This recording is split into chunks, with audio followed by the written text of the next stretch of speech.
Hello dear students, welcome to the business studies class. What we are going to study today, we are going to understand the merits and limitations of departmental undertakings. Okay. So in the previous class we have already learned what do you mean by departmental undertakings and what are its features. Today we are going to understand that what are its merits and limitations. See, we cannot use the word demerits. They are not negatives. They are the limitations, okay, the constraints which are not allowing them to perform yet more better. So understand the word meaning, that is limitation. ಇವತ್ತಿನ ಕ್ಲಾಸದ ವಿಷಯ ಏನೈತೆ ನೋಡ್ರಿ, ಇಲಾಖಾ ಉದ್ದಿಮೆಗಳ ಅನುಕೂಲತೆ ಮತ್ತು ನೀತಿಗಳು. ನಾವು ಪ್ರೀವಿಯಸ್ ಕ್ಲಾಸದಲ್ಲಿ ಏನು ತಿಳ್ಕೊಂಡಿವಿ, ಇಲಾಖಾ ಉದ್ದಿಮೆಗಳು ಅಂದರೆ ಏನು ಮತ್ತು ಅದರ ಸೂಕ್ತ ಲಕ್ಷಣಗಳು ಯಾವ್ಯಾವ ಅದಾವ. ಇವತ್ತಿನ ಕ್ಲಾಸದಲ್ಲಿ ನಾವು ಏನು ತಿಳ್ಕೊಳ್ಳೋದು ನೋಡ್ರಿ, ದಟ್ ಈ ಇಲಾಖಾ ಉದ್ದಿಮೆಗಳ ಅನುಕೂಲತೆಗಳು ಏನೇನದಾವು ಮತ್ತು ಅದರ ನೀತಿಗಳು ಏನೇನದಾವು. Okay, so let us first focus on the positives, that is the merits. Now please remember that the departmental undertakings are formed by the ministries. Okay, it is a government organization. The basic purpose of these organizations is to provide the services to the common people. Okay, and of course to earn some revenue for the government also. These departments are directly headed by the ministers. Okay, and the functioning is taken care by the ministry. Various IAS officers and civil servants are appointed to manage the operations of these kind of departmental organizations or undertakings. Okay, so one matter even ತಿಳ್ಕೊಳ್ಳೋಕ್ಕಿಂತ ಮೊದಲು ಸ್ವಲ್ಪ revision ಮಾಡ್ಕೊಳ್ಳಿ. ಇಲಾಖಾ ಉದ್ದಿಮೆಗಳು directly ಸಚಿವಾಲಯದಿಂದ ಕಾರ್ಯನಿರ್ವಹಿತ ಆಗ್ತೈತಿ, ಅಂದ್ರೆ ಅದ್ರ ಕಾರ್ಯಭಾರ ಎಲ್ಲ ಅವರನ್ನ ನಡೆಸ್ತಾರೋ.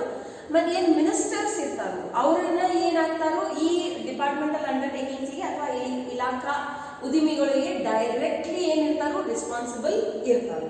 ಓಕೆ, ಬೇಸಿಕಲಿ ಇಂಥವೆಲ್ಲ ಉದ್ದಿಮೆಗಳು ಸ್ಥಾಪನೆ ಮಾಡೋದು ಉದ್ದೇಶನೇ ಏನಿರ್ತೈತಿ, ಸರ್ವಸಾಮಾನ್ಯ ಎಲ್ಲ ವ್ಯಕ್ತಿಗಳಿಗೆ ಇದರಿಂದ ಲಾಭ ಆಗಲಿ. ಓಕೆ, ಸೊ ಅವರಿಗೆ ಸೇವೆ ಸಿಗಲಿ, ಕಮ್ಮಿ ದರದಲ್ಲಿ ಅವರಿಗೆ ಬೆನಿಫಿಟ್ಸ್ ಆಗಲಿ ಅಂತ ಬೇಸಿಕ್ ಹೇತು ಇರ್ತೈತಿ. ಮತ್ತೆ ಯಾವುದೇ ಗವರ್ಮೆಂಟ್ ಇರಲಿ, ಅವ್ರದ್ದು ಪ್ರೈಮ್ ಅಬ್ಜೆಕ್ಟಿವ್ ಏನಿರಬೇಕು, to serve the society by large, not by segments. ಎಲ್ಲರಿಗೂ ಲಾಭ ಆಗುವಂತದನ್ನ ಅವ್ರದ್ದು ಕಾರ್ಯ ಇರಬೇಕು. ಹಾಗಾಗಿನ ಇಂಥ ಬಹಳಷ್ಟು ಉದ್ದಿಮೆಗಳ ಸ್ಥಾಪನೆ ಸರ್ಕಾರದ ಏನು ಸಚಿವಾಲಯಗಳು ಅದಾವ ಅವ್ರ ಕಡೆಯಿಂದ ಸ್ಥಾಪನೆಗಳು ಆಗಿರ್ತಾವ. ಓಕೆ, ಇದ್ರ ಬಗ್ಗೆ ಎಲ್ಲ ನಾವು ಕಂಪ್ಲೀಟಲ್ಲಿ ಲಾಸ್ಟ್ ಕ್ಲಾಸ್ನಲ್ಲಿ ತಿಳ್ಕೊಂಡಿವಿ. ಈಗ ಇಂಥ ಏನು ಇಲಾಖಾ ಉದ್ದಿಮೆಗಳು ಅದಾವು, ಇದರದ್ದು ಏನು ಅನುಕೂಲತೆ ಐತಿ ಅದನ್ನ ತಿಳ್ಕೊಳ್ಳೋದು ಮೊದಲು, ಆಮೇಲೆ ಅದರ ನೀತಿಗಳು ತಿಳ್ಕೊಳ್ಳೋದು. ಓಕೆ, ನೋಡ್ರಿ, ಅನುಕೂಲತೆ ಅಂದ್ರೆ ಏನು, ಅದರದ್ದು benefits.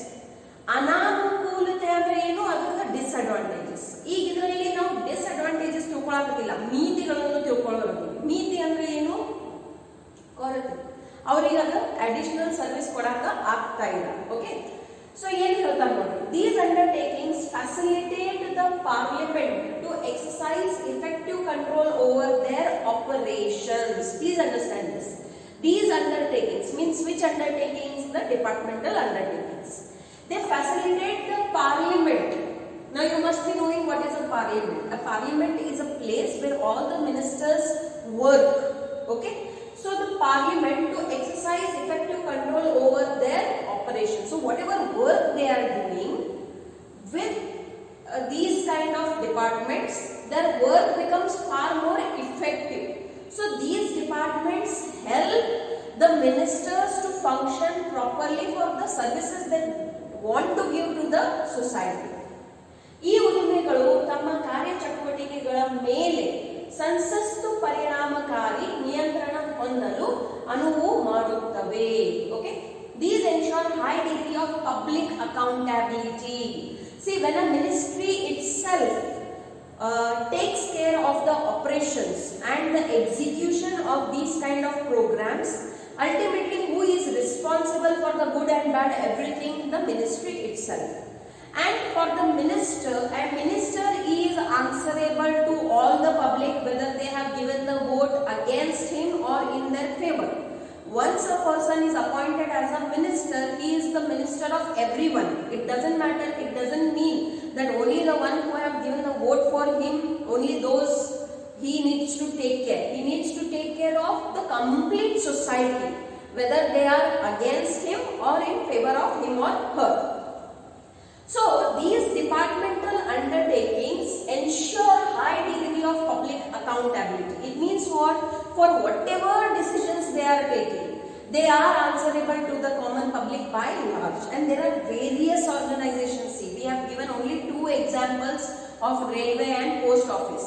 If you just search into the Google, you will come to know that so many organizations are completely, directly run and managed and owned by the government. ಇವು ಹೆಚ್ಚಿನ ಮಟ್ಟದ ಸಾರ್ವಜನಿಕ ಉತ್ತರದಾಯಿತ್ವವನ್ನು ಖಾತ್ರಿಪಡಿಸುತ್ತವೆ. ಏಕೆ ಇವರು ಸಾರ್ವಜನಿಕರಿಗೆ ಉತ್ತರದಾಯಿತ್ವ ಇರ್ತೈತಿ? ಯಾಕಂದ್ರೆ ಇದನ್ನ ಕಂಪ್ಲೀಟ್ಲಿ ರನ್ ಮ್ಯಾನೇಜ್ ಮತ್ತು ಫಂಕ್ಷನ್ ಮಾಡೋರು ಯಾರು ಇರ್ತಾರೆ ನೋಡ್ರಿ? ಮಿನಿಸ್ಟರ್ಸ್ ಇರ್ತಾರೆ. ಓಕೆ, ಸೊ ಮಂತ್ರಿಗಳನ್ನ ಇದ್ರದ ಕಂಪ್ಲೀಟ್ ಕಾರ್ಯಭಾರವನ್ನು ತಗೋದ್ರಿಂದ ಅವರು ಏನಿರ್ತಾರೋ ಸರ್ವಸಾಮಾನ್ಯ ವ್ಯಕ್ತಿದ ಪ್ರತಿನಿಧಿ ಇರ್ತಾರೆ. ಹಾಗಾಗಿ ಸರ್ವಸಾಮಾನ್ಯ ವ್ಯಕ್ತಿಗೂ, ಪ್ರತಿ ಒಂದು ಸಾಮಾನ್ಯ ವ್ಯಕ್ತಿಗೂ ಅವ್ರದ್ದು ಸೇವೆ ಸೌಲಭ್ಯಗಳು ಮುಟ್ಟಬೇಕು ಅಂತ ಅವ್ರ ಕರ್ತವ್ಯ ಇರ್ತೈತಿ. ಮತ್ತೆ ಒಳ್ಳೇದಾಯ್ತಂದ್ರೆ ಅವರಿಗೆ ಕೀರ್ತಿ ಸಿಗ್ತೈತಿ. ಬೈ ಚಾನ್ಸ್ ಏನಾರ ಮಿಸ್ಟೇಕ್ ಆಯ್ತಂದ್ರೆ ಅದಕ್ಕೆ ಅವ್ರು ಉತ್ತರದಾಯಿನೂ ಇರ್ತಾರ. ಸೊ ಯಾವ ರೀತಿಯಿಂದ ಒಳ್ಳೇದಾಯ್ತಂದ್ರೆ ಅವರಿಗೆ ನಾವು ಹೊಗಳ್ತೀವಿ, ಏನಾರ ಮಿಸ್ಟೇಕ್ ಆಯ್ತಂದ್ರೆ ಅದಕ್ಕೆ ಅವ್ರದ್ದು ಉತ್ತರನೂ ನಮಗ ಬೇಕಾಗಿರ್ತೈತಿ. ಸೊ ಅವ್ರದ ಉತ್ತರದಾಯಿತ್ವ ಏನಿರ್ತೈತಿ ಬಹಳ ಜಾಸ್ತಿ ಇರ್ತೈತಿ. Then the revenue earned by the enterprises. Now see, a government is running the business activity. Though it is run, owned and managed by the government, but ultimately it's a business. Okay, owner private ಮಂದಿಯಾರ ಇರಲಿ ಅಥವಾ government ಅರೇ ಇರಲಿ, ಯಾವಾಗ ಎಲ್ಲಿ business ಅಂತ ಶಬ್ದ ಬಂತು, business ಮಾಡೋದು main ಹೇತುನ ಏನಿರ್ತೈತಿ? ಲಾಭ ಗಳಿಸೋದು. ಸೊ ಈಗ ಇಲ್ಲಿ ಲಾಭ ಆಯ್ತಂದ್ರೆ whatever departmental undertakings are there, ಅಲ್ಲಿ ಏನೋ ಬಿಸ್ನೆಸ್ ಆಕ್ಟಿವಿಟೀಸ್ BSNL ಐತಿ. Okay, it's a government under organization. Then railways, Indian Railways are there. Then post office is there. Like that, so many other organizations are there which are departmental undertakings. So ಇವ್ರು ಏನು ಕಾರ್ಯ ನಡೆಸಲಿಕ್ಕತ್ತಾರು, ultimately ಅದ್ರಾಗ ಅವ್ರಿಗೆ ಏನಾಗತ್ತೈತಿ? ಲಾಭ ಆಗತ್ತೈತಿ. Air India is there. Okay, so ಹಂಗಾದ್ರೆ ಲಾಭ ಎಲ್ಲಿ ಹೋಗ್ತೈತಿ? That revenue will go back to the treasury, into the government's treasury. Whatever fund is there, the government's fund, in that it will go. So the revenue earned by the enterprise goes directly to the treasury and hence is a source of income for the government. Okay, so see, a government, ನೀವು ವಿಚಾರ ಮಾಡಿ ನೋಡ್ರಿ, ಒಂದು ಗವರ್ಮೆಂಟಿಗೆ ಎಷ್ಟೊಂದು ದುಡ್ಡದ ಅವಶ್ಯಕತೆ ಇರ್ತೈತಿ to fulfill the needs of its people. A government needs to build the roads, dams, bridges as a form of infrastructure. Infrastructure ಎದಕ್ಕೆ ಬೇಕು ನೋಡ್ರಿ? ಯಾಕಂದ್ರೆ ಎಷ್ಟು ನಿಮ್ದು ಇನ್ಫ್ರಾಸ್ಟ್ರಕ್ಚರ್ ಚಲೋ ಇರ್ತೈತಿ ಅಷ್ಟ ಟ್ರಾನ್ಸ್ಪೋರ್ಟ್ ಫೆಸಿಲಿಟಿ ಚಲೋ ಆಗ್ತಾವು. ಎಷ್ಟು ಟ್ರಾನ್ಸ್ಪೋರ್ಟ್ ಫೆಸಿಲಿಟಿ ಚಲೋ ಆಗ್ತೈತಿ ಅಷ್ಟು ಬಿಸ್ನೆಸ್ಸಿಗೆ ಈಸಿ ಆಗ್ತೈತಿ. ನಾಟ್ ಓನ್ಲಿ ದಟ್, ಡ್ಯಾಮ್ಸ್ ಎದಕ್ಕೆ ಬೇಕಪ್ಪ? Dams R required for irrigation. What is irrigation? Artificial supply of water. ಒಂದು ಸಿಗ್ತೈತಿ ನಿಮಗೆ ನೀರು ಮಳೆದಿಂದ, ಬಟ್ ಮಳೆ ಆಲ್ 12 ತಿಂಗಳು ಬರ್ತೈತಿ ಇಲ್ಲ. ಸೊ ಅಂತ ಸಮಯದಲ್ಲಿ ನೀವು ಏನ್ ಮಾಡ್ತೀರಿ? ಆ ಮಳೆಗೆ ಡ್ಯಾಮ್ಗಳಲ್ಲಿ ಸೇವ್ ಮಾಡಿರ್ತೀವಿ. ಸೊ ಆಮೇಲೆ ಆ ಡ್ಯಾಮ್ನಿಂದ ಕೆನಾಲದ ಸ್ವರೂಪದಲ್ಲಿ ಎಲ್ಲ ಕಡೆ ನೀರನ್ನು ಮುಟ್ಟಿಸ್ಲಿಕ್ಕೆ ಪ್ರಯತ್ನ ಮಾಡ್ತೀವಿ. ಸೊ ಒಂದು ಡ್ಯಾಮ್ ಕಟ್ಟುವುದು, ಒಂದು ಕೆನಾಲ್ ಕಟ್ಟುವುದು ಏನು ಅಷ್ಟು ಫ್ರೀ ಆಫ್ ಕಾಸ್ಟ್ ಇರಂಗಿಲ್ಲ. We have to maintain also that dam. So it requires maintenances also. So the government needs to spend on that. So ಇದ್ರ ಸಲುವಾಗಿ ದುಡ್ಡು ಎಲ್ಲಿಂದ ಬರ್ತೈತಿ? ಇಂಥವು ಎಷ್ಟೊಂದು ಪ್ರೋಗ್ರಾಮ್ಸ್ ಒಂದು ಗವರ್ಮೆಂಟ್ ನಡೆಸ್ತೈತಿ ನೋಡ್ರಿ. Those who are very very poor, BPL ಅಂತ ನಾವು ಕರಿತೀವಿ ನೋಡ್ರಿ, ಬಿಲೋ ಪಾವರ್ಟಿ ಲೈನ್, ಅವರಿಗೆ ಬಹಳಷ್ಟು ರೀತಿಯಿಂದ ಗವರ್ಮೆಂಟ್ ಏನ್ ಮಾಡ್ತೈತಿ? ಸಹಾಯ ಮಾಡ್ತೈತಿ. ಸೊ ಹಾಗಾದ್ರೆ ಇದು ಎಲ್ಲದಕ್ಕೂ ದುಡ್ಡು ಬೇಕು ನೋಡ್ರಿ. So where will the government bring the money from? The major source is tax. Okay, but only tax is enough? No. So then the government also does business. Government ಏನ್ ಮಾಡ್ತೈತಿ? ಬಿಸ್ನೆಸ್ ಆಕ್ಟಿವಿಟೀಸ್ ಅಲ್ಲಿ ಬರ್ತೈತಿ. ಯಾಕಂದ್ರೆ ಗವರ್ಮೆಂಟಿಗೂ ಏನ್ ಬೇಕು ನೋಡ್ರಿ? ದುಡ್ಡು ಬೇಕು. ಎದಕ್ ಬೇಕು? For people only. Okay, the government will use that money for the people only, to improve their life only, to give the facilities to the common people itself. Ignore post it. What kind of service it is? It is a service of communication. Correct? ಅದೇ ರೀತಿ railways ಅದಾವ. Railways ನಮಗೆ ಏನು ಸೇವೆ ಕೊಡ್ತಾವು? It gives us the transportation services, and it is in both. Okay, it is in the passenger also, it is in goods also. Same is the service given by post also. ಅದರಲ್ಲಿ ನೀವು goods ಏನಾದ್ರೆ courier services ಆಯಿತು, of course ಈ private ಭಾಳ ಬಂದುಬಿಟ್ಟಾವ courier ಸರ್ವಿಸಸ್ದಲ್ಲಿ. But then to ಇನ್ನೂ ತನಕ safe and ಸಿಕ್ಯೂರ್ಡ್ ಅಂತ ಹೇಳಿದ್ವಿ ಅಂದ್ರೆ the Indian post rank 1 in that. So ಈ ರೀತಿಯಿಂದ ಗವರ್ಮೆಂಟ್ ಏನ್ ಮಾಡ್ತೈತಿ, ಬಹಳಷ್ಟು ಬಿಸ್ನೆಸ್ ಆಕ್ಟಿವಿಟೀಸ್ ಮಾಡ್ತೈತಿ. ಬೇಸಿಕ್ ಅವ್ರ ಹೇತು ಏನೈತಿ, what is the major objective to provide the service. Along with that, they are earning profit. Private company, the main objective is to earn profit. Along with that, they are giving service. So priorities change ಆಗ್ತಾವ. But ಇಲ್ಲೂ ಒಂದು government ಕಂಪನಿನೂ ಏನ್ ಮಾಡಾಕತ್ತೈತಿ ನೋಡ್ರಿ, ಅಥವಾ ಒಂದು government departmental undertaking ಏನ್ ಮಾಡಾಕತ್ತೈತಿ, it is running the business for profit only. So the revenue earned by the enterprise goes directly to the treasury. ಅವ್ರದ್ದೇನು ಖಜಾನೆ ಇರ್ತೈತಿ, it will go into that. And hence is a source of income for the government. See, understand what word they are using, a source, not the ultimate one and only. As I said right now, only various sources are there. From that, this is one source. So, in one ultimate prashna bandibirteti, what if the government is doing corruption? Government will not do corruption. See, okay, government will record the accounts for that, and for that auditing will be done. Adakagi we wrote that, okay, everything, every penny, whatever business is being done, it will be recorded by understanding the accounting rules, principles and postulates, and whatever has been recorded, it will be audited also. So notri government nalli no one CAG anta one ಏನಂತೈತಿ organization ಇರ್ತೈತಿ. It is called as Comptroller Audit General. This keeps an audit of the government work, that what and how the government is working. So for everything there is a regulatory body to check that whatever work is happening, it is done ethically, morally and in the terms of the lawful business. Okay. So ಏನು ಹೇಳ್ತಾರೆ ನೋಡ್ರಿ, ಉದಿಮೆ ಗಳಿಸುವ ಆದಾಯವು ಸರ್ಕಾರಿ ಖಜಾನೆಗೆ ನೇರವಾಗಿ ಜಮಾ ಆಗುವುದರಿಂದ ಇದು ಸರ್ಕಾರಕ್ಕೆ ಆದಾಯದ ಮೂಲವಾಗುತ್ತದೆ.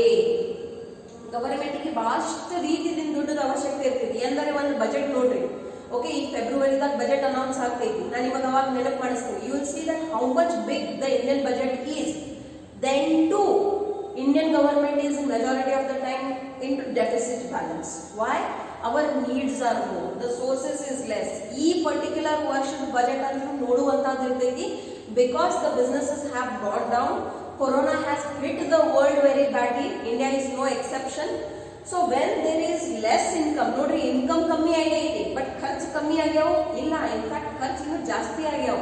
Government is providing so many corona health benefits also, and for that ultimately the money is being spent. So then the government needs to involve. Bare tax ಮೇಲೆ ಡಿಪೆಂಡೆಂಟ್ ಆಗಕ್ಕೆ ಆಗಂಗಿಲ್ಲ ನೋಡ್ರಿ. That's why I am telling. bare tax ಮೇಲೆ dependent ಆಗಕ್ಕೆ ಸಾಧ್ಯತೆ ಇಲ್ಲ. Okay, so then government needs other sources of income also, and from that departmental undertaking is one source where the government itself is engaging the business activities to earn money, and where it will spend it back on the people only in two ways. ಮೊದಲನೇದಂತೂ ಸೇವೆ ಕೊಡ್ತಾರೋ, so ಅದು ಒಂದು ರೀತಿಯಿಂದ ಸಮಾಜ public service ಆಯಿತು, and they will charge minimum for that. ಆ minimum price ಎಂತಾಗಿರ್ತೈತಿ, ಸ್ವಲ್ಪ ಲಾಭ ಗಳಿಸುವಂಥದ್ದು ಇರ್ತೈತಿ.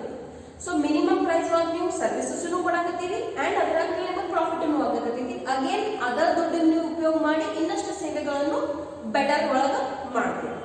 ಓಕೆ, ಸೊ ಉದಿಮೆ ಗಳಿಸುವ ಆದಾಯವು ಸರ್ಕಾರಿ ಖಜಾನೆಗೆ ನೇರವಾಗಿ ಜಮಾ ಆಗುವುದರಿಂದ ಇದು ಸರ್ಕಾರಕ್ಕೆ ಆದಾಯದ ಮೂಲವಾಗುತ್ತದೆ.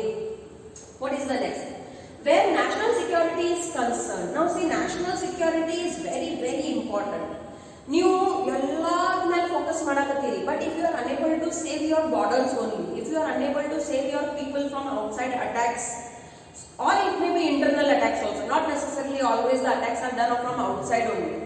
So whatever issue is concerned in terms of national security, the government needs to have that control into their hands.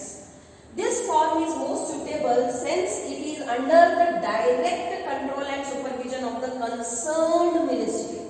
So when these aspects are concerned, okay, we cannot give the rights to any private company. Just I will tell you a little bit information about that. Now see, ಯಾವಾಗ ನಾವು military ಅಂತ ಹೇಳ್ತೀವಿ, military ಸಲುವಾಗಿ ನಮಗೆ ಬಹಳಷ್ಟು arms and amenities ಅವಶ್ಯಕತೆ ಇರ್ತದೆ. Okay, rifles ಇರ್ಬೋದು, ಬುಲೆಟ್ಸ್ ಇರ್ಬೋದು, ಅಥವಾ ಏನೇ ಬೇರೆ ಪ್ರಕಾರದ ಅವಶ್ಯಕತೆ ಆರ್ಮ್ಸ್ ಅಂಡ್ ಅಮ್ಯುನಿಟೀಸ್ ದಾಗ ಬಂದ್ಬಿಡ್ತೀವಿ. The Indian government does not allow any private sector to produce that. Understanding this? So if a private company wants to enter into the production of these kinds of arms and ammunities, that is not allowed. This kind of industry is reserved by the government. It means what? Only the government can produce it. ಈ ಒಂದು 4 ವರ್ಷದಲ್ಲಿ government corridors ತಯಾರು ಮಾಡಾಕತ್ತೈತಿ. ಎಲ್ಲಿ ನಾವು ಇಂಥವ್ದು ಏನಂತೀವಿ ಇಂಡಸ್ಟ್ರೀಸಿಗೆ establish ಮಾಡಾಕತ್ತೀವಿ. But again it is a departmental or government undertaking. Okay, so ಯಾಕೆ ಇಂಥವೆಲ್ಲ ಕಂಟ್ರೋಲ್ ಗವರ್ಮೆಂಟ್ ಅವ್ರ ಕೈಯಾಗನೇ ಇಟ್ಕೋತೈತಿ? Because these are the sensitive issues. Sensitive ಅಂದ್ರೆ ಬಹಳ ಸೂಕ್ಷ್ಮ ಇಶ್ಯೂಸ್ ಇರ್ತಾವ. ಓಕೆ, ಸೊ ಇದರದ ಕಂಟ್ರೋಲ್ ನಾವು ಪ್ರೈವೇಟ್ ಸೆಕ್ಟರ್ ಕೈಯಾಗ ಕೊಡಾಕ ಆಗಂಗಿಲ್ಲ. ಯಾಕಂದ್ರೆ ಪ್ರೈವೇಟ್ ಸೆಕ್ಟರ್ ಮೆಂಟಾಲಿಟಿನೇ ಏನೈತೆ ನೋಡ್ರಿ, profit making. Whereas the mentality of the public sector is service. Okay, that's the major difference. ಸಂಬಂಧಿಸಿದ ಸಚಿವಾಲಯದ ನೇರ ನಿಯಂತ್ರಣ ಮತ್ತು ಮೇಲ್ವಿಚಾರಣೆಯಲ್ಲಿ ಕಾರ್ಯನಿರ್ವಹಿಸುವ ಈ ಪ್ರಕಾರದ ಉದಿಮೆಯು ರಾಷ್ಟ್ರೀಯ ಭದ್ರತೆ ದೃಷ್ಟಿಯಿಂದ ಅತಿ ಹೆಚ್ಚು ಸೂಕ್ತವಾಗಿದೆ. ಅದಕ್ಕಾಗಿನ ಇಂಥವೆಲ್ಲ ಏನು ಆಸ್ ಐ ಟೋಲ್ಡ್ ಯು, ನಾ ಈಗ ತಾನೇ ನಿಮಗೆ ಹೇಳಿದ್ನಿ ದಟ್ ಸಪೋಸ್ ಈಗ security, national security point of ವ್ಯೂದಿಂದ ಯಾವ್ದಾರ ಕಂಪನಿ ಐತಿ, ಅದ್ರದ್ದು ಪ್ರೊಡಕ್ಷನ್ ಕೆಲಸ ನಾವು ಪ್ರೈವೇಟ್ ಸೆಕ್ಟರಿಗೆ ಕೊಡಕ್ಕಾಗಂಗಿಲ್ಲ. ಕಂಪ್ಲೀಟ್ಲಿ ಅದ್ರದ್ದು ಚಾರ್ಜ್ ಯಾರು ಇಟ್ಕೋತಾರೋ ಗವರ್ಮೆಂಟ್ ಅವ್ರ ಕೈಯಾಗನೇ ಇಟ್ಕೋತೈತಿ. ಎದಕ್ಕಂದ್ರ ಯಾವಾಗಲೇ ಏನಾರ ಎಮರ್ಜೆನ್ಸಿ ಬಂತಂದ್ರೆ ಗವರ್ಮೆಂಟ್ ಅದಕ್ಕೆ ಡಿಸಿಷನ್ ಕ್ವಿಕ್ಲಿ ತಗೋಬಹುದು. ಒಂದು ಮತ್ ಮಹತ್ವದ ಏನ್ ಬಹಳ ಸೆನ್ಸಿಟಿವ್ ಮಾಹಿತಿ ಇರ್ತೈತಿ, ಅದು ಬಾಹ್ಯ ವಾತಾವರಣದಲ್ಲಿ ಬರಬಾರದು. So it can control the information also. That's why also. Okay, so these are the merits of the departmental undertakings. But nodri, there is, as the saying goes, there is nothing perfect on this planet. ಈ ಜಗತ್ತದಲ್ಲಿ ಯಾವುದು ಅವಧಿ ಪರಿಪಕ್ವ perfect ಇದ್ದು ಅಂತದ್ದು ಏನೂ ಇಲ್ಲ. So ಅದೇ ರೀತಿಯಿಂದ department undertakings ಏನದಾವು ಮಿತಿಗಳು ಅದಾವು. So let us understand what are the limitations of departmental undertakings. The departmental undertakings fail to provide flexibility which is essential for the smooth operations of the business. Nodri, departmental undertakings are run, owned and managed by the government. Government ಭಾಳಷ್ಟು rules and regulations ಆಧಾರ ಮೇಲೆ ಏನ್ ಮಾಡ್ತೈತಿ, ಕಾರ್ಯವನ್ನು ನಿರ್ವಹಿಸ್ತೈತಿ. ಈಗ ಏನು business environment ಐತಿ, that will change completely and very quickly, very fast. ನಾವು business environment means what? Business ಮೇಲೆ ಬಹಳಷ್ಟು ಪರಿಸರದ ಪ್ರಭಾವ ಇರುತ್ತೆ. Like technology is there, social environment is there, cultural environment is there, political environment is there, so many economic environment is there. ಬಹಳಷ್ಟು ಪರಿಸರದ direct indirect ಒಂದು business ಮೇಲೆ ಪ್ರಭಾವ ಬೀಳ್ತೈತಿ. ಹೆಂಗ್ ಬಾಹ್ಯ ಪರಿಸರ ಚೇಂಜ್ ಆಗ್ತೈತಿ, ಇಮ್ಮಿಡಿಯೇಟ್ಲಿ ಬಿಸ್ನೆಸ್ ದಲ್ಲಿನೂ ಕೆಲಸ ಮಾಡೋ ಪದ್ಧತಿ ಏನಾಗಬೇಕು, ಚೇಂಜ್ ಆಗ್ತೈತಿ. ಯಾರು ಇದನ್ನ ಚೇಂಜ್ ಮಾಡ್ಕೋತಾರೋ ಅವರು ಸರ್ವೈವ್ ಮಾಡ್ತಾರೋ ಮತ್ತು ಇಮಿಡಿಯೇಟ್ ಆಗಿ ಬಹಳಷ್ಟು ಲಾಭವನ್ನು ಗಳಿಸಕ್ಕೆ ಸಾಧ್ಯತೆ ಆಗ್ತೈತಿ. But the companies which resist this change are they do this change slowly, ಅವರಿಗೆ ಇದರ ಬೆನಿಫಿಟ್ ತಗೊಳಕ ಆಗಂಗಿಲ್ಲ. So being a government undertaking, ಇಲ್ಲಿ ಫ್ಲೆಕ್ಸಿಬಿಲಿಟಿ ಬಹಳ ಕಮ್ಮಿ ಇರ್ತೈತಿ. And as they lack the flexibility because they have a very rigid rules and regulations. Some of the rules and regulations will be very much outdated, which have no use now. But still, because it is a government organization, they cannot argue about it. Neither the changes will be made very quickly. The changes will happen, but it will happen slowly and steadily. So it is a major limitation for a departmental undertaking. ಇಲಾಖಾ ಉದ್ದಿಮೆಗಳು ವ್ಯವಹಾರದ ಸುಸೂತ್ರ ನಿರ್ವಹಣೆಗೆ ಅವಶ್ಯಕವಾದ ನಮನೀಯತೆಯನ್ನು ಒದಗಿಸಲು ವಿಫಲವಾಗಿವೆ.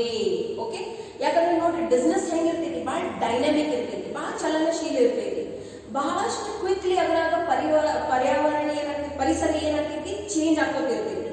So ಅದ್ರ ತಕ್ಕಂಗ ನೀವು ಚೇಂಜ್ ಆದ್ರಿ ಅಂದ್ರೆ ಬದುಕ್ತೀರಿ, ಅದರ್ವೈಸ್ ಸರ್ವೈವ್ ಆಗೋದು ಕಠಿಣ ಐತಿ. ಬೆಸ್ಟ್ ಎಕ್ಸಾಂಪಲ್ ಈಗ ತಗೋರಿ. ಓಕೆ, ಈ ಕೊರೋನಾ ಕಾಲದಲ್ಲಿ ಮೇಜರ್ ಇಂಪ್ಯಾಕ್ಟ್ ಯಾವ ಸೆಕ್ಟರ್ ಮೇಲೆ ಬಿದ್ದೈತಿ? ಎಜುಕೇಶನಲ್ ಸೆಕ್ಟರ್ ಮೇಲೆ ಬಿದ್ದೈತಿ. ಉಳಿದಿದ್ದೆಲ್ಲ ಸೆಕ್ಟರ್ ಬೌನ್ಸ್ ಬ್ಯಾಕ್ ಆಗ್ಯಾವ ನೋಡ್ರಿ. But education is the one sector which has been affected the most. So then the one who have adapted the technology quickly, ಈಗ ನಿಮ್ಮ ಕ್ಲಾಸಸ್ ಆಫ್ಲೈನ್ ನಡೆಯಕತ್ತಿಲ್ಲ, ಆನ್ಲೈನ್ ನಡೆಯಕತ್ತಿಲ್ಲ. ಸೊ ಯಾರು ಇದನ್ನು ಕ್ವಿಕ್ಲಿ ಅಡಾಪ್ಟ್ ಮಾಡ್ಕೊಂಡಾರು ಅವ್ರು ಎಲ್ಲರೂ ಸರ್ವೈವ್ ಮಾಡ್ಯಾರ. ಯಾರು ಇನ್ನೂ ತನಕ ವಿಚಾರಣೆ ಮಾಡಕತ್ತಾರೋ ಅಥವಾ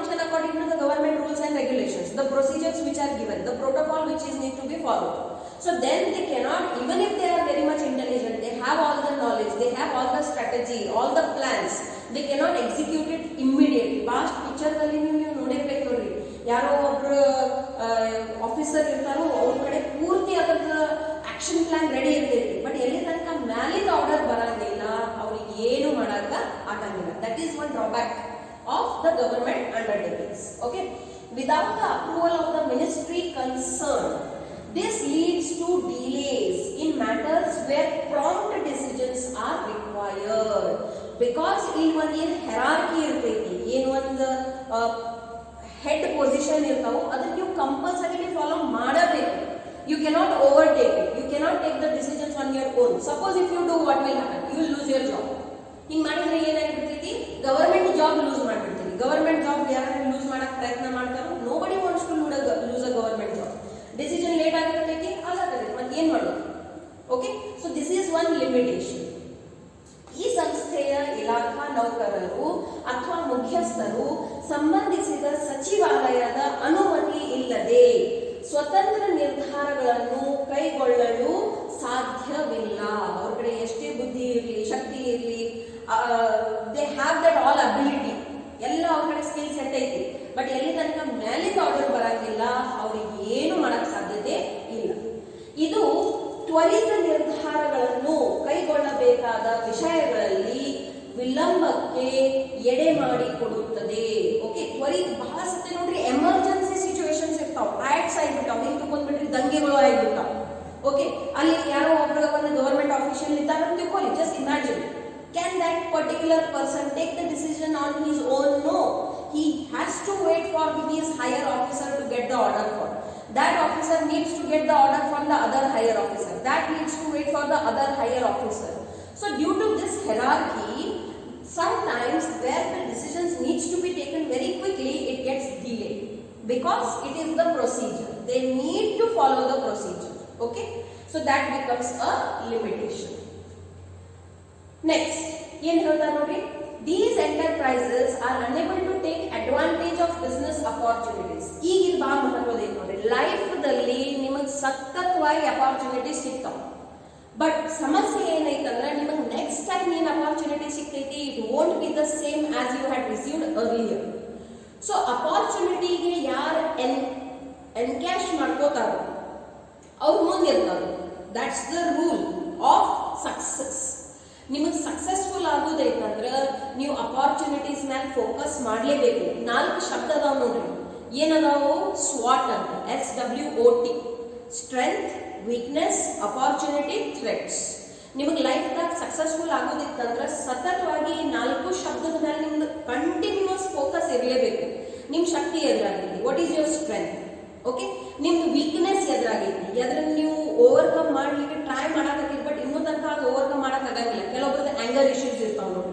ಓಕೆ, ದೆನ್ ಅಪಾರ್ಚುನಿಟೀಸ್, ಯಾವಾಗ ನೀವು ಒಂದು ಪರ್ಟಿಕ್ಯುಲರ್ ಬಿಸ್ನೆಸ್ ಆಗದೇರಿ, ಈಗ ಇದೇನು ಆನ್ಲೈನ್ ನಡೆಯಕತ್ತೈತಿ, ಸೊ ಇದನ್ನ ನೀವು ಆಸ್ ಅನ್ ಅಪಾರ್ಚುನಿಟಿನೂ ತಗೋಬಹುದು. ನೀವು ಇದನ್ನ ಆಸ್ ಅ ಅಪಾರ್ಚುನಿಟಿ ತಗೋಬಹುದು to prepare for other exams, because you are saving your time in to traveling from one place to another and so many other time you are saving. Okay, so you can understand in that way. I being a teacher, I will assume it as an opportunity. Now online education salವಾಗಿ ready ಆಗತ್ತೆ, ಇದು one kind of ನನ್ನ training ನಡೆಯಕತ್ತೆ. Okay, so ನಾನು ಭವಿಷ್ಯದಲ್ಲಿ completely online ಹೋಯ್ತಂದ್ರೂ I am ready for it. ಬೇರೆ teacher suppose ಯಾರು ಅದನ್ನ ಮಾಡಕ್ ಆಗ್ತಾ ಇಲ್ಲ ಅಂದ್ರೆ that is their loss. So ಎಲ್ಲಾದ್ರಾಗ ನೀವು ಏನ್ ನೋಡಬೇಕು? ಅಪಾರ್ಚುನಿಟಿ ನೋಡಬೇಕು, ಮತ್ತೆ ಅಪಾರ್ಚುನಿಟಿ ನೀವು ಏನ್ ಮಾಡಬೇಕು? ಇಮಿಡಿಯೇಟ್ಲಿ ಕ್ಯಾಚ್ ಮಾಡ್ಕೋಬೇಕು. ಅಂದ್ರೆ ನೀವು ಏನಾಗ್ತೀರಿ? ಸಕ್ಸಸ್ಫುಲ್ ಆಗ್ತೀರಿ.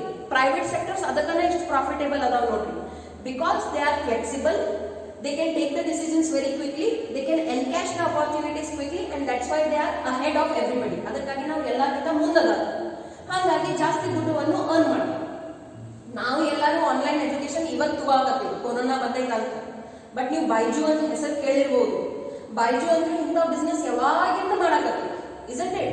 ಸೊ ಅವ್ರು ಈ ಕಾಲದಲ್ಲಿ, ಈಗಿನ ಕೊರೋನಾ ಕಾಲದಲ್ಲಿ ಅವ್ರು ಎಷ್ಟು ಪ್ರಾಫಿಟ್ ಗಳಿಸಿರ್ಬೋದು ನೀವು ಜಸ್ಟ್ ವಿಚಾರ ಮಾಡಿ ನೋಡ್ರಿ, ಅಥವಾ ಗೂಗಲ್ ಮಾಡಿ ನೋಡ್ರಿ.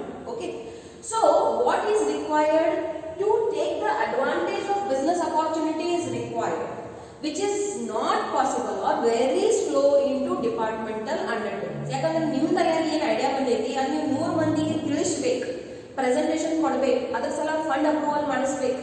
ನಿಮ್ದು ಏನು ಪ್ಲಾನ್ ಐತಿ ಅದು ಎಕ್ಸಾಕ್ಟ್ಲಿ ಹಂಗ ಇಂಪ್ಲಿಮೆಂಟ್ ಆದಾಗ ಮಾತ್ರ ನಿಮಗೆ ಅದರ ಪ್ರತಿಫಲ ಸಿಗ್ತೈತಿ. So due to this long procedure sometimes the opportunity is lost. Because ಇದು ಪ್ರೊಸೀಜರ್ ಕ್ಲಿಯರ್ ಆಗೋದ್ರೊಳಗನ ಆ ಸಮಯ ಹೋಗ್ಬಿಟ್ಟಿರ್ತೈತಿ, ಅಥವಾ ಯಾವುದೋ ಪ್ರೈವೇಟ್ ಸೆಕ್ಟರ್ ಅದ್ರಾಗ ಬಂದು ಅದನ್ನ ಆಲ್ರೆಡಿ ಎನ್ಕ್ಯಾಶ್ ಮಾಡಿ ಮುಂದೆ ಹೋಗ್ಬಿಟ್ಟಿರ್ತಾರೆ. Okay, so the bureaucrats over cautious and conservative approval does not allow them to take risky ventures. Ego notary, okay, I don't need to give the examples for that. They are not ready to take risk. Okay, why? Because they are accountable to the public. Avadu mistake illa, ಸ್ವಲ್ಪ ಏನಾರೆ ಹೆಚ್ಚು ಕಮ್ಮಿ ಆಯ್ತಂದ್ರೆ we are only the people who will blame them, isn't it? Okay, so that's why the bureaucrats, what do you mean by bureaucrats? The people who are working in these kind of organizations, they do not take the risk. Okay, so the approach na hengiti over cautious. They will not take any risk. They are always cautious. Yenare mistake agillalla, yenare samasya agillalla, yenare problem agbardu. So that over cautious and conservative approach. Conservative means what? Okay, old method is the best method, old school is the best. Okay, so due to this they are unable to take the risk. And always remember, in business the risk is always there. You chapter 1 dalli ತಿಳ್ಕೊಂಡಿರಿ, so many types of risks are there. risk ಇರಲಾರ್ದಂದ್ರೆ ಯಾವುದು business ಇಲ್ಲೇ ಇಲ್ಲ. Job ದಾಗೂ risk ಇರ್ತಾವ, ಮತ್ತೆ business ದಾಗಂತೂ ಇರುವನ. Okay, so if you do not take the risk you cannot succeed also. Of course the risk should be calculated, but ಕೆಲವೊಂದು ಸತಿ calculations ಮಿಸ್ಕ್ಯಾಲ್ಕುಲೇಟ್ ಆಗಿಬಿಡ್ತಾವ. so then you should have that ability to take the risk. Okay, but government undertakings or departmental undertakings will not take the risk. Okay, because they cannot. Okay, if the people are okay with it, then they are also ready to take the risk. Are the people okay? We need to ask ourselves. ಈ ಉದ್ದಿಮೆಗಳು ವ್ಯವಹಾರದ ಅವಕಾಶಗಳ ಪ್ರಯೋಜನವನ್ನು ಪಡೆಯಲು ಅಸಮರ್ಥವಾಗಿವೆ. ಸ್ಪಷ್ಟವಾಗುತ್ತಾ ನೋಡ್ರಿ, ಅಸಮರ್ಥವಾಗಿವೆ. Okay, ಅಧಿಕಾರಿಗಳ ಅತಿ ಜಾಗರೂಕತೆ ಮತ್ತು ಸಾಂಪ್ರದಾಯಬದ್ಧ ಅನುಮತಿಯ ನಷ್ಟ ಭಯವುಳ್ಳ ಉದ್ದಿಮೆಗಳನ್ನು ಕೈಗೊಳ್ಳಲು ಅನುವು ಮಾಡಿಕೊಡುವುದಿಲ್ಲ. ಓಕೆ, ಸೊ ಅವ್ರಿಗೆ ಆಲ್ವೇಸ್ ಅದು ಒಂದು ರಿಸ್ಕ್ ಇರ್ತೈತಿ, ಭಯ ಇರ್ತೈತಿ. ದಟ್ ಏನಾರೇ ತಪ್ಪಂದ್ರೆ, ಏನಾರೇ ಮಿಸ್ಟೇಕ್ ಆಯ್ತಂದ್ರೆ, ಏನಾರೇ ಕೆಟ್ಟ ಪರಿಣಾಮ ಬಂತಂದ್ರೆ, ಸೊ ಇದರಿಂದ ಏನಾಗ್ತೈತಿ, ಬಹಳಷ್ಟು ನೆಗೆಟಿವ್ ಇಂಪ್ಯಾಕ್ಟ್ಸ್ ಇರ್ತಾವ. ಹಾಗಾಗಿ ಏನ್ ಅಧಿಕಾರಿಗಳು ಇರ್ತಾರೋ ಅವರು ಯಾವುದೂ ರಿಸ್ಕ್ ತಗೊಳಕ ರೆಡಿ ಇರಂಗಿಲ್ಲ. ಅವ್ರು ರಿಸ್ಕ್ ತಗೊಳಕ್ ರೆಡಿ ಇಲ್ಲ ಅಂತ ಏನಾಗ್ಬಿಡ್ತಾವ, ಏನ್ ಅವ್ರ ಕಡೆ ಅವಕಾಶಗಳು ಇರ್ತಾವ, ಆ ಅವಕಾಶಗಳನ್ನು ಅವ್ರು ಕಳ್ಕೊಂಡು ಹೋಗ್ತಾರೆ. Okay, then there is a red tapeism in day-to-day operations and no action can be taken unless it goes through the ministry. ಈ ಉದ್ದಿಮೆಯ ದಿನನಿತ್ಯದ ಕಾರ್ಯಚಟುವಟಿಕೆಯಲ್ಲಿ ವಿಳಂಬ ನೀತಿ ಅಂದ್ರೆ ಏನು, ಕೆಂಪು ಪಟ್ಟಿ, that is itself called as red tapeism.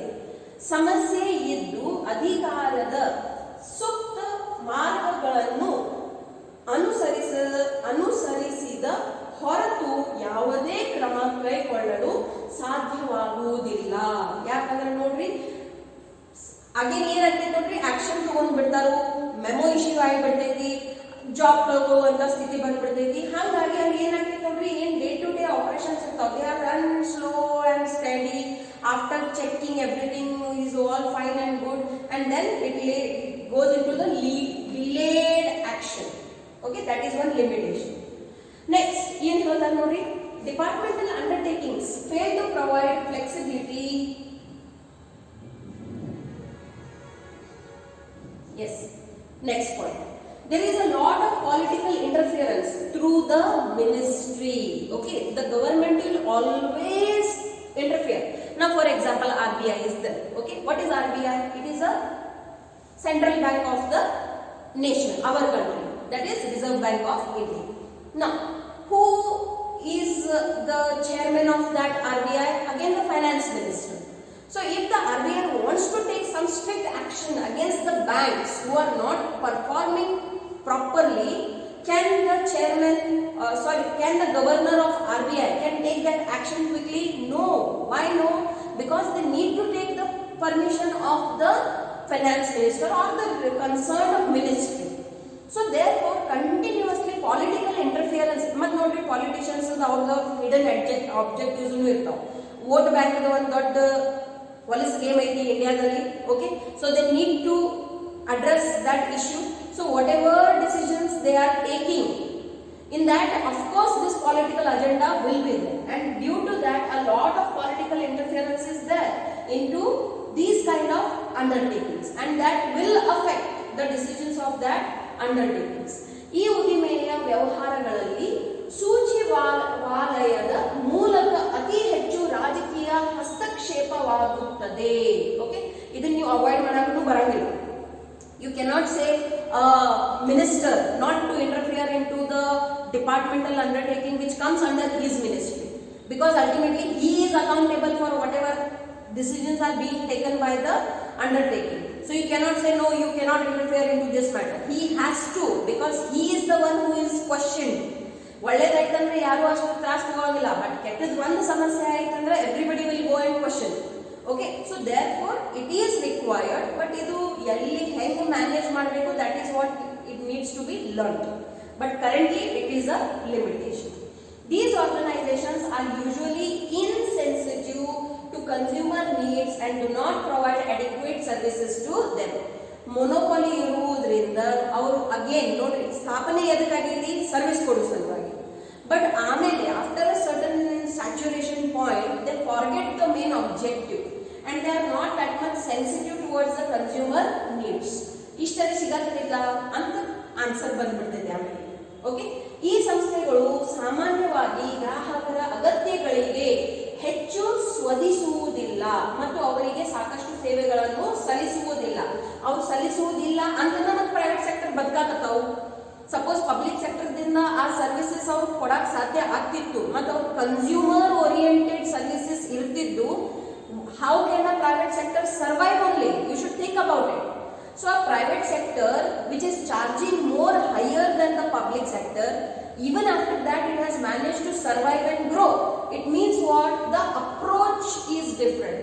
The public sector is insensitive to consumer needs, whereas a private sector considers the consumer as the king, and that's why the private sector takes care of the needs and demands of the consumer, and they will charge higher for that, and people are ready to pay for that. But in the same does not go with the public sector, and hence they will be called as they are insensitive. Okay, so these are the limitations of the departmental undertakings. I hope you are understanding. ಇಲ್ಲಿ ಬರ್ದಿರುವಂತ ಪ್ರತಿಯೊಂದು point ನಿಮ್ಮ textbook ದಾಗಿನ ತಗೊಂಡಿದೈತಿ. So everybody should write the notes whatever are given into the PPT. Okay, everything will come into your exam.